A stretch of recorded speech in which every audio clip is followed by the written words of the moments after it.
దేవరాగం జ్ఞానయోగం వ్యాసపీఠం బహువేదశాస్త్రం బోధామృతహిత శ్రీమన్నారాయణం శివగౌరీ సంభాషిత సకల పురాణం అష్టాక్షరి పంచాక్షరి మంత్రావరణం అఖిల దేవతా సంస్తుతి పారాయణం జయమంగళకరమీ ప్రవచన శ్రవణం అనుదినము శుభము సుఖము జీవన గమనం దేవరాగం జ్ఞానయోగం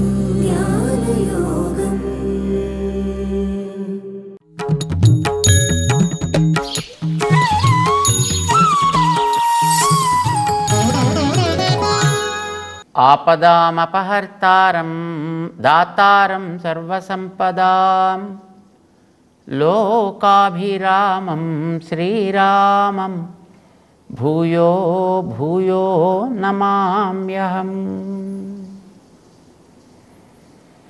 జయ శ్రీమన్నారాయణ. భగవద్బంధువులారా, ఏదైనా ఒక పనిని మనం ఒకళ్ళ కోసం చేస్తున్నాము అనంటే ఆ పని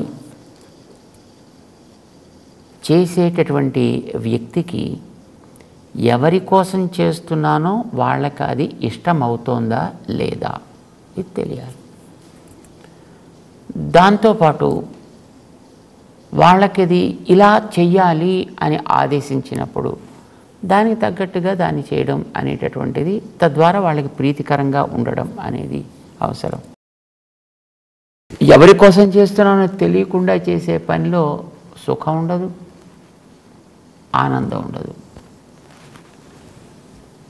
మనిషి శరీరంలో ఉన్నంతకాలం చేయవలసినటువంటి ఏ పనైనా దీన్ని ఇచ్చినటువంటి తత్వం ఒకటి ఉంది, దానికోసం చెయ్యాలి. ఇది భగవద్గీత మనకి స్పష్టం చేస్తోంది. ఎవరికైనా కావచ్చు కాక అది ఈ దేశం వాళ్ళ, ఆ దేశం వాళ్ళ, ఈ జాతి వాళ్ళ, ఆ జాతి వాళ్ళ, ఈ కులమా ఆ కులమా అనే ఒక వివక్ష ఏం పెట్టుకోవాలా. కామన్గా అందరి కోసం చెప్పింది 18వ అధ్యాయంలో చెప్పాడు ఆయన. మానవ సిద్ధిం విందతి. వాడు మనిషి అయితే చాలు.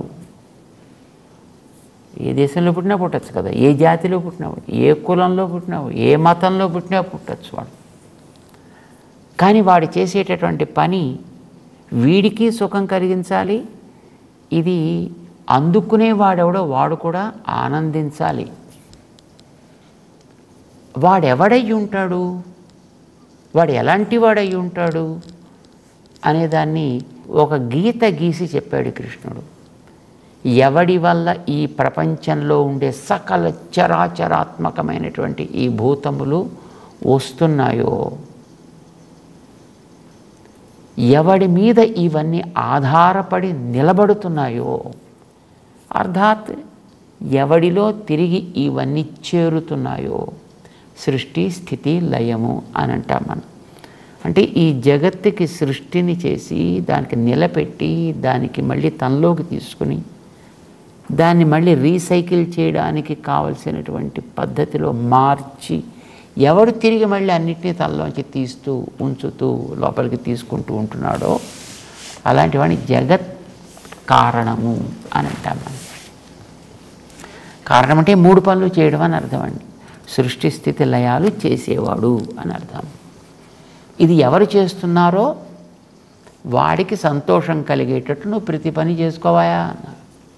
సులభమైందండి. ఏంటంటే నువ్వు ఎవరికి చెంది ఉంటున్నావో వాడికి ప్రీతి కలిగేటట్టుగా కనుక నువ్వు చేసినట్లయితే దాంట్లో ఏమైనా చిన్న చిన్న లోపాలు గీపాలు ఉన్నా పెద్ద నువ్వు పట్టించుకోనక్కర్లేదు. కానీ వాడికి చెప్పినట్లుగా వాడికి ప్రీతి కలిగేటట్టుగా చేయాలి. అది ఎవరు, ఆ వ్యక్తి ఎవరు అని అడిగిన దానికి అర్జునుడికి కృష్ణుడు సమాధానం 6వ అధ్యాయంలో చివరికి వచ్చేటప్పటికి ఆయన ఈ విషయాన్ని స్పష్టం చేస్తూ శ్రద్ధావాన్ భజతే యో మాం సమే యుక్తతమో మతః. అది నేనే కనుక ఎవడు నన్ను గుర్తించి శ్రద్ధతోటి భజన చేయునో, భజన అంటే వాడికి ఇష్టమైనటువంటి సేవ. ఇష్టమైనట్టు సేవ అంటే అన్నీ వదిలిపెట్టి వాడి కాళ్ళు గట్టిగా వాటేసుకుని అక్కడే కూర్చుని ఉండడం కాదు అని చెప్పాడు 6 అధ్యాయాల గ్రంథంలో. మరేం చేయాలి? వాడికి ఏది బాధ్యతో ఆ బాధ్యతని వాడు నెరవేరుస్తూ ఉండాలి. అది సక్రమంగా చేయాలి. దాంట్లో ఏ రకమైనటువంటి స్వార్థము లేకుండా చేయాలి. నేను చేస్తున్నాననే అహంకారం లేకుండా చేయాలి. దీనివల్ల కలిగేదంతా నాకే అనేటటువంటి రాగాదులు లేకుండా చేయాలి. అలా కనుక వాడు చేసినట్టయితే అది నా సేవ అవుతుందయా. అలాంటి వాడే నాకు అతి ప్రీతి పాత్రుడు, నాకు చాలా ఇష్టం అలాంటి వాడంటే అని ఆయన స్పష్టం చేశాడు. భగవంతుణ్ణి తెలుసుకోవాలి అని అర్థం, భగవంతుణ్ణి ఉపాసించాలి అని కూడా అర్థం. చేసే ప్రతి పని ఆ భగవంతుడి సేవగా చెయ్యాలి అని అర్థం. సేవగా చేయడం అంటే ఎవడైనా ఓ పనిని చెప్పి ఈ పని నువ్వు ఇలా చెయ్యి అని ఆదేశిస్తే సక్రమంగా ఆ పనిని చేసి మళ్ళీ వాడి దగ్గరికి తిరిగి వచ్చి అయ్యా నువ్వు చెప్పిన పని నేను ఇలా చేశా, ఇంకేం చేయమంటావు, చేసిన బాగుంటే ఇంకేం చేయమంటావో మళ్ళీ చెప్తాడు. నువ్వు చేసిన పని పాడు చేసావు అనుకో, ఇంకోసారి మళ్ళీ నీకు పని చెప్పడు. చేసిన పని మళ్ళీ ఇంకొకసారి వాడికి పని చెప్పగలిగేటట్టుగా చేయాలి. చేస్తే ఆనందిస్తాడు. ఇప్పుడు ఆంజనేయ స్వామి చేశాడు చూడండి రామకార్యాన్ని. చూసి రండరా ఎక్కడుందో అంటూ తన ఉంగరాన్ని ఇచ్చి పంపించాడు ఆయన. సో వెళ్ళినటువంటి ఆంజనేయ స్వామి ఆ ఉంగరాన్ని తీసుకుని కేవలం లంకకి చేరడమే కాదు, సీతని చూడటమే కాదు, ఆవిడికి ధైర్యాన్ని ఇవ్వడమే కాదు, ఆవిడికి ఈ ఉంగరాన్ని ఇచ్చి ఆవిడ దగ్గర ఒక గుర్తు తీసుకోవడం మాత్రమే కాదు, ఆవిడికి మళ్ళీ తాము వచ్చేంత వరకు ప్రాణం తీసుకోకుండా ఏమైనా సరే నిలబడి ఉండాలి అనేటువంటి పట్టుదల ఆవిడలో కలిగేటట్టుగా ఆయన చెయ్యగలిగాడు. అంతటితో ఆగలేదు. మళ్ళీ తాను తిరిగి వచ్చేంత వరకు ఎవడు సీతమ్మ మీద చెయ్యి వేయకుండా ఉండేటట్టుగా కూడా చూసుకోవాలి. ఎందుకంటే ఈనాటి వెళ్ళగానే ఈవిడ వల్ల ఇదంతా జరిగింది అనుకుని ఆవిడకైనా అపకారం చేస్తే తర్వాత మళ్ళీ ఏం చేసినా పెద్ద లాభం ఉండదు. కనుక తాను వెనక్కి వెళ్ళాలి, రాముడికి సమాచారం చెప్పాలి, సుగ్రీవుడికి సమాచారం చెప్పాలి, వాళ్ళని తీసుకుని రావాలి. అప్పుడు ఇక్కడ పోరు సలపాలి. ఆ పోరులో వీడిపోతే అప్పుడు సీతమ్మకి విముక్తి కలగాలి. దాంట్లో మధ్యలో ఇంత జరగాల్సినటువంటి క్రియ ఉంది. మరి ఇంతకాలం ఆ క్రియ అంతా జరపడానికి కొంత సమయం పడుతుంది. కనుక తను ఇక్కడి నుంచి వెళ్ళి రాముడికి చెప్పి సుగ్రీవుడికి చెప్పి వాళ్ళని సిద్ధం చేసి మళ్ళీ వాళ్ళు తిరిగి వచ్చే లోపల అసలు ఇక్కడ సీతమ్మని లేకుండా వీళ్ళు ఏమైనా చేస్తే, అందుచేత సీతమ్మకి ఏ ఉపద్రవం మళ్ళీ వీళ్ళు తలపెట్టకుండా ఉండేటట్లుగా, సీతమ్మ మీద ఏ రకమైనటువంటి వాళ్ళు చేసుకోనటువంటి ఒక స్థితి కలిగించాలి. వాళ్ళు ఏ దుస్సాహసం చేయడానికి అవకాశం లేని ఒక వాతావరణాన్ని తయారు చేయాలి. సీతమ్మతో ఏదైనా మాట్లాడాలంటే గడగడ వణకాల్సినంత స్థితిని కలిగించాలి. ఇలా అనుకుని ఉంటాడు ఆయన. రాక్షసులతోటి పోరాడాడు, అశోకవనాన్ని నాశనం చేశాడు, 80,000 మంది సైన్యాన్ని సంహరించాడు ఒంటరిగా. అంతేకాదు సేనానాయకుల యొక్క కుమారులైనటువంటి ఓ 5గురిని శుభ్రంగా నేల కరిపించాడు. 5, 6 వాళ్ళందరినీ మొత్తం మట్టి కరిపించాడు. రావణాసురుడి ఒక కుమారుడిని కూడా మొత్తం లేకుండా చేసేసాడు. ఇంత దెబ్బ వాళ్ళ మీద కొట్టి కబడ్దార్ అన్నాడు ఆయన. పోనీ అక్కడతో ఆగల. ఇంద్రజిత్ వస్తే సరే అతనికి కాస్త దొరికినట్టుగా దొరికి రావణాసురుడు ముందర నిలబడి రావణాసురుడు కూడా చెప్పాల్సినటువంటి బుద్ధిని స్పష్టంగా చెప్పాడు ఆయన. స్పష్టంగా చెప్పడం అంటే నాకు ఎవడేమనుకుంటే ఏముంది, నేను మాట్లాడాల్సింది నేను మాట్లాడేస్తా అని ఏదో ఇదివరకు ఏదో 25 నష్టం జరిగితే ఇప్పుడు ఈ మాటను పట్టుకొని వాళ్ళు ఇంకో 50 నష్టం చేసేటట్లుగా ఉండకూడదు. మాట్లాడే తీరు దగ్గర నుంచి చేసే పనిని దగ్గర నుంచి వాళ్ళకు ఒక హెచ్చరిక కావాలి. అది రావణాసుడితో కూడా హెచ్చరిక చేసి చివరికి వాళ్ళు కోపం వచ్చి తోక అంటిస్తే ఆ తోకకి అంటే నిప్పుతోటే మొత్తం దదాహ లంకను అంతటినీ మొత్తం కాల్చి పారవేశాడు ఆయన. ఆ తర్వాత రామచంద్రుడికి లంకానగరం వెళ్ళడానికి కావాల్సిన మార్గాన్ని సుగమం చేశాడు. ఒక్క మాట దాన్ని చెప్పింది, చూసి రండాయా. కానీ ఎన్ని రకాలైన ఉపకారాలు చేశాడు. అంత చేసి కూడా ఏమాత్రం గర్వం లేకుండా నిరాడంబరంగా పాపం చేతులు కట్టుకుని ఉండిపోయాడు ఆయన. నిజమైనటువంటి యోగ్యత కలిగినటువంటి వ్యక్తి. అలాంటి వ్యక్తి చేసే పనికి కైంకర్యము అని పేరు. ఎందుకంటే వాడికి చెప్పిన పనిని చక్కగా చేశాడు. చేసి మళ్ళీ వచ్చి ఇంకేం చేయమంటావాయా స్వామి, కిం కరవాణి కిం కరవాణి కిం కరవాణి, ఇది వాడు అడుగుతున్నాడు. వాడు నేనేం చేయాలి, నన్ను ఏం చేయమంటారు? తిరిగి మళ్ళీ వాడికి ఇంకొక పని చెబితే అది చేసి వచ్చి మళ్ళీ ఆపే కిం కరవాణి, ఇంకేం చేయమంటారు, ఇంకేం ఇలాగా కిం కరవాణి అని ఎవడైతే అడుగుతూ చెప్పిన పనిని సవ్యంగా చేస్తూ మంచి ఫలితాన్ని చూపిస్తూ ఉంటాడో వాడి యొక్క స్వభావాన్ని కింకరత. ఆ వ్యక్తి చేసే పని కైంకర్యము. ఆ వ్యక్తి కింకరుడు. శ్రీరామాయణంలో లక్ష్మణుని చూస్తే రామచంద్రుడికి అట్లాంటి భావం కలిగింది. పంచివేట దగ్గర ఒక కుటీరం చూసి వేవయా అని అడిగితే లక్ష్మణస్వామి రాముడి ఆదేశాన్ని పట్టించుకొని మంచి కుటీరం నిర్మాణం చేశాడు.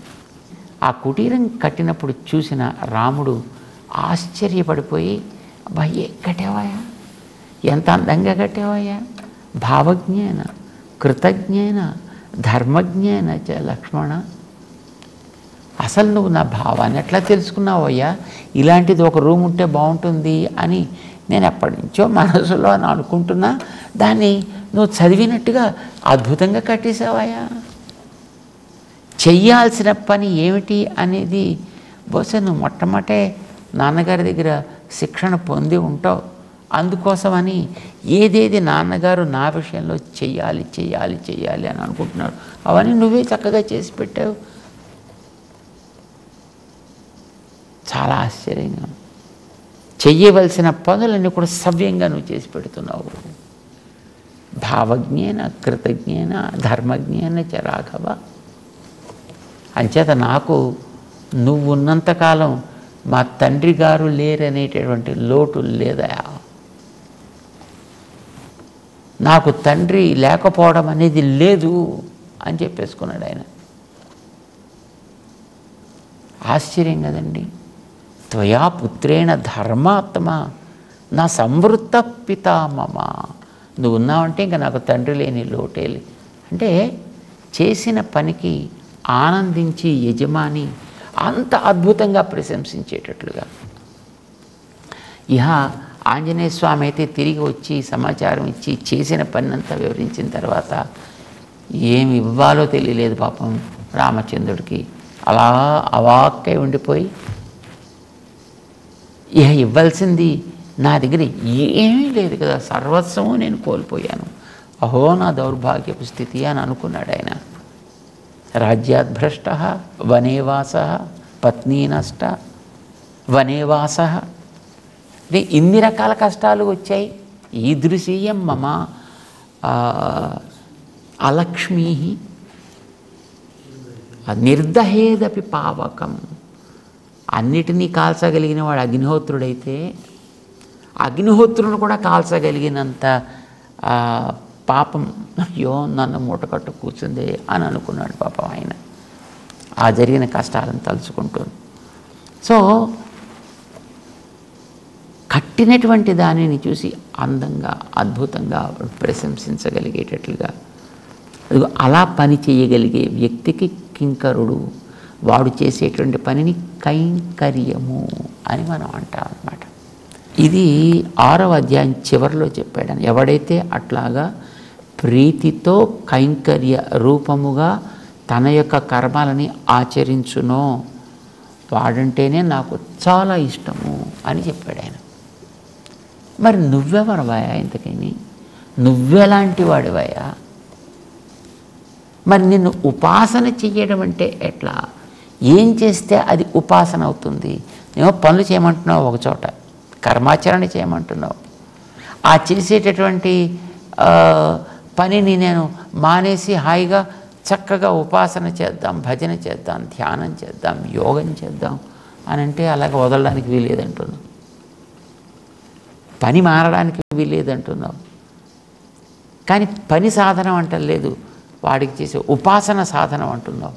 నేను మొదటి నుంచి అసలు శుభ్రంగా ఈ పనులన్నీ కూడా మానేసి హాయిగా ఉపాసనలో ఉండిపోదామని నేను అనుకుంటున్నాను. కానీ నన్ను నువ్వు వెళ్ళనివ్వటం లేదా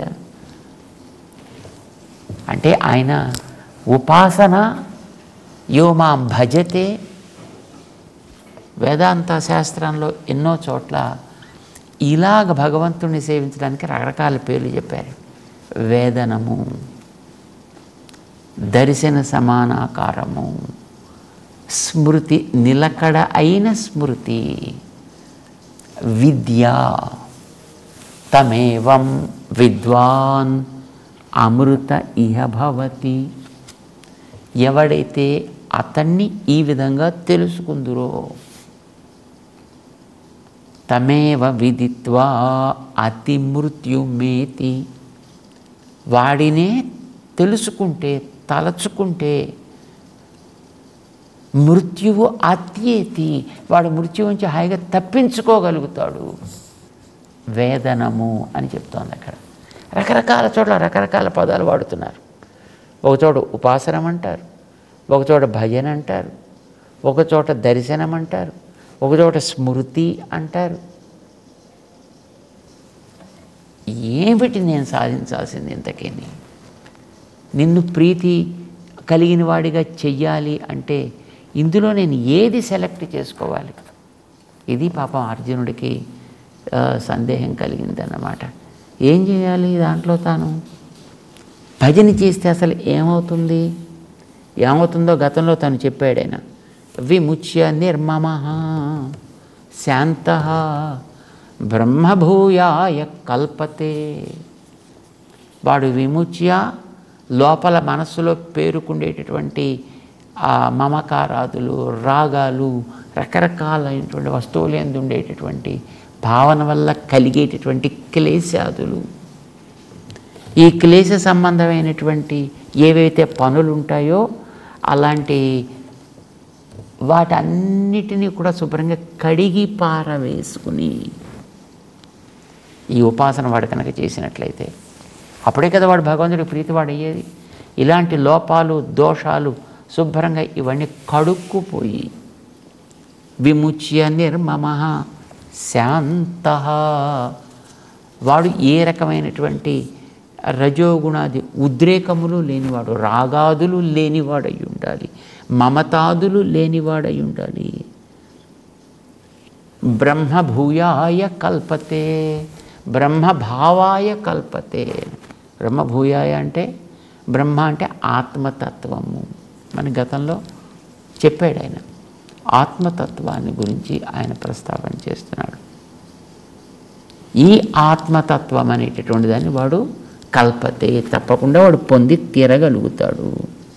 ఎప్పుడైతే వీడు ఇట్లాంటి శుద్ధాత్మ సాక్షాత్కారాన్ని వాడు పొందుతాడు, బ్రహ్మభూత,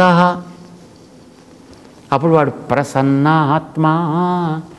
కాలుష్యాలేమి ఇక్కడ వాడి మనస్సులో అంటి లేవు కనుక న శోచతి న కాంక్షతి. వాడిలో ఇక్కడ శోకాలు అనేటటువంటివి ఉండవు, కోరికలు అనేటటువంటివి ఉండవు. ఎందుకంటే కోరికలుంటే కోపాలు, కోపాలుంటే తాపాలు, తాపాలు పెరిగితే క్లేశాలు, వీటి వల్ల వాడికి పతనము. కానీ వీటన్నిటినీ మొట్టమొదట మూలమైనదేదో అది కనుక వీడికి తొలగిపోతే వాడు ప్రసన్నాత్మ అయినట్టయితే వీడికి న శోచతి న కాంక్షతి, వీడికి ఇతరమైన అవరోధంగా ఉండేది ఏది కూడా వీడి యొక్క ఆలోచనలని వీడు చెదర్చదు. వీడిలో ఏ రకమైన కోరికలు కూడా పుట్టవు కూడా. అంతేకాదు సమః సర్వేషు భూతేషు, సర్వభూతములందు సమభావన కలిగి ఉండును. సమభావన కలిగి ఉండడం ఏంటి అంటే ఏదైనా ఒక వస్తువుని చూసినప్పుడు ఇది నాకు అవసరం లేదు అని ఎలా అనుకుంటాడో దేనినైనా అలా అనుకోగలిగేటటువంటి స్థితి వాడికి ఏర్పడుతుంది. సమత్వం అంటే దేన్ని వాడు అపేక్షించడు. వాడు ఈ భౌతికమైన ఏవి తన సుఖం కోసం అపేక్షించడో. రామానుజుల వారి గురించి చెప్పేటప్పుడు యో నిత్యం అచ్యుత పదాంబుజ యుగ్మ రుక్మ వ్యామోహత, అచ్యుతుడైనటువంటి భగవంతుని యందలి ప్రేమ చేత, అనురాగం చేత, ఆయన పాదసేవ యందుండేటటువంటి అతి ప్రేమ చేత తదితరాణి తృణాయ మేనే అని అంటారు. దానికంటే వేరైనటువంటి సకల ప్రపంచాన్ని కూడా, సమస్త వస్తుజాతాన్ని కూడా తృణాయ మేనే, దాని యందు అపేక్ష అనేది పూర్తిగా లేకుండా ఉండేట్టుగా వదిలిపెట్టేశారు ఆయన. అవన్నీ తృణప్రాయము చేశాను అని అంటుంటాం కదా. అంటే దేన్ని వాడు అపేక్షించడు అన్నమాట. అంచేత వీడేం చేస్తాడు? వీడు బ్రహ్మభూత ప్రసన్నాత్మ. ఎప్పుడైతే వీడు మనస్సు ప్రశాంతమై తద్వారా ఇతరమైనటువంటి శోకములు కానీ, కోరికలు కానీ, మోహములు కానీ వీడికి ఎప్పుడైతే ఉండవో అప్పుడు మాత్రమే మద్భక్తిం లభతే పరాం. వీడికి మద్భక్తి, నా యందు నిజమైనటువంటి ప్రేమ ఏర్పడుతుంది. అది పరాం, మద్భక్తిం పరాం భక్తిం లభతే అని చెప్పాడు. ఇందులోనే చివరికి వెళ్ళిన తర్వాత పరాం భక్తిం, క్షణకాలము కూడా ఎడబాటుని ఓర్వలేనటువంటి ప్రేమని, అట్లాంటి ప్రీతిని, అట్లాంటి ఉపాసనని వీడు సాధించుకొనును. అంటే ఇంకా రకరకాల పదాలని వాడుతున్నాడే. పొందేది వీడు భక్తి అని అంటున్నాడు. ఒక్కొక్క చోట ఉపాసతే, మాం ఉపాసతే, ఉపాసన చేయమంటున్నాడు. ఒక్కొక్క చోట విద్వాన్, తెలుసుకోమంటున్నాడు. ఒక్కొక్క చోట దర్శనం అంటున్నాడు. ఒక్కొక్క చోట స్మృతి అని అంటున్నాడు. పదాలు రకరకాలుగా వాడుతున్నాడు. ఈ పదాలన్నీ వేరా, ఈ పదాలన్నీ ఒకటే. అంటే ఇందులో దేనికి దాన్ని మనం సాధించాలా, లేదా ఒకటి సాధిస్తే ఇందులో అన్నీ అంతర్గతం అవుతాయా? భక్తిని సాధిస్తే అన్నీ అందులో అంతర్గతం అవుతాయి. మద్భక్తిం పరాం భక్తిం లభతే. అంటే ఈ భక్తి అనేటటువంటి ఒక గొడుగు క్రింద మొత్తం ఇవన్నీ కూడా చేరిపోతాయి దాంట్లోనూ. అంటే భక్తికే రకరకాల పేర్లు పెట్టాడు. మనకి వేదాల్లోనూ ఉపనిషత్తు వాక్యాల్లో కూడా మనం చూసినట్టయితే ఒక్కొక్క చోట ఒక్కొక్క పేరు మనకు కనిపిస్తుంది. భగవత్ ప్రీతికి కారకంగా అది ఎట్లాగో మనం చూస్తూ భక్తి గురించి, భగవద్భక్తి గురించి, భగవత్ ప్రీతికరమైనటువంటి భక్తిని గురించి పరాం భక్తి అన్నాడు కదా. తనకి అసాధారణ ప్రీతిని కలిగించే భక్తిని ఇది ఏర్పరుస్తుంది అని అన్నాడు. అది ఏమిటో దాన్ని వివరించే షట్కం మనకి 2వ షట్కం. ఇది ఒక 6 అధ్యాయాల గ్రంథం. జ్ఞాన కర్మాభినిర్వర్త్య భక్తి యోగ ప్రకీర్తిత అంటారు. ఈ 3వ షట్కం యొక్క సారాంశాన్ని చెప్పేటటువంటి మన పూర్వ ఆచార్యులు. అంటే మనకు ఉండేటటువంటి తెలివి వల్ల, మనం చేసేటువంటి పనుల వల్ల తయారయ్యేటటువంటి అతి ఉత్తమమైనటువంటి ప్రీతిని కలిగించే, ప్రీతి అనేది మళ్ళీ ఇది ఒకవైపు నుంచి వస్తే అది రసాభాస అవుతుందండి. అది ఇటు నుంచి ఎంత వస్తుందో అటు నుంచి కూడా అంతా రావాలి. రెండు వైపుల నుంచి వచ్చినటువంటి ప్రీతి మాత్రమే సరసమగును. అది ఈ రెండిటి వల్ల జ్ఞానకర్మాభి నిర్వర్త్య భక్తి యోగ. ఇది మనకి చెప్తున్నాడు, దాన్నే పొందుతాడు అని మనకు అక్కడ శ్లోకంలో చెప్పాడు. ఈ పదాలు ఉపాసన, ధ్యానము, స్మృతి, దర్శనము ఇవన్నీ ఎక్కడెక్కడ ఎలా ఎలా ప్రయోగించి వాటికన్నిటికీ పర్యవసానం భక్తి. ఇది ఎలా చెప్పారో ఒకసారి మనం తెలుసుకుంటే మనం 7వ అధ్యాయంలోకి ప్రవేశించి హాయిగా ముందుకు సాగచ్చు. తెలుసుకునే ప్రయత్నం చేద్దాం. జై శ్రీమన్నారాయణ.